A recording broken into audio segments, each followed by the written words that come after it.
Honorable Président, j'ai été surpris, comme tout le monde, d'être encore convoqué à la Cour constitutionnelle et j'y suis parti par respect, parce qu'en principe, en tant que député national, couvert par des immunités parlementaires, je ne devais pas y aller sans qu'il y ait une autorisation préalable de l'Assemblée nationale. C'est ça ce que recommande la Constitution de la République et c'est ce que recommande les règlements d'ordre intérieur de cette institution où nous sommes.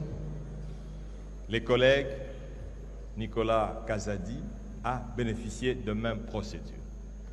Je suis allé, par respect à cette institution, la plus grande prestigieuse cour de ce pays, où j'ai indiqué au juge que voilà, je suis venu, mais il y a une condition. Quelle n'a pas été ma surprise, honorable président, de dire cette immunité parlementaire, pour nous, elle ne vaut rien. Mais je suis très étonné. Honorable président, honorable membre du bureau, nous n'avons pas peur d'affronter la justice, mais nous voulons que les lois de ce pays soient respectées. Les lois de ce pays doivent être respectées.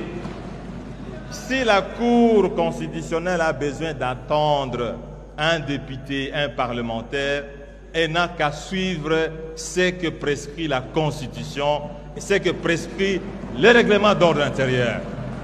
Il faut que les lois du pays soient respectées. La Constitution n'a pas de couleur politique.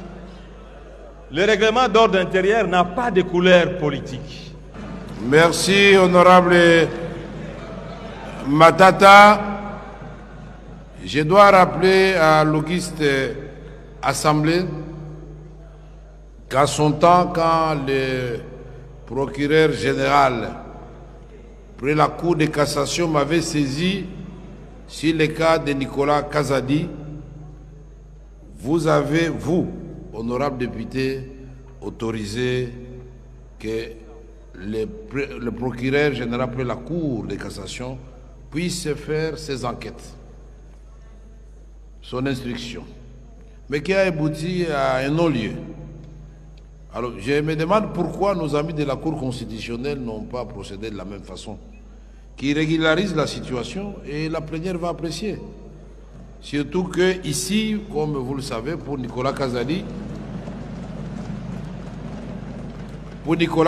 comme je l'avais fait à son temps pour Nemwanda Semi d'heureuse mémoire, il ne suffit pas seulement de demander la levée de l'immunité d'un député pour l'obtenir. Il faut motiver. Le bureau doit quand même avoir des matières à donner à la plénière pour examiner en toute objectivité pourquoi on veut lever l'immunité. C'est très important. Dans le cadre de la collaboration interinstitutionnelle, nous attendons donc une correspondance de la Cour constitutionnelle. Ceci vaut aussi pour les autres députés qui sont l'objet de tracasseries.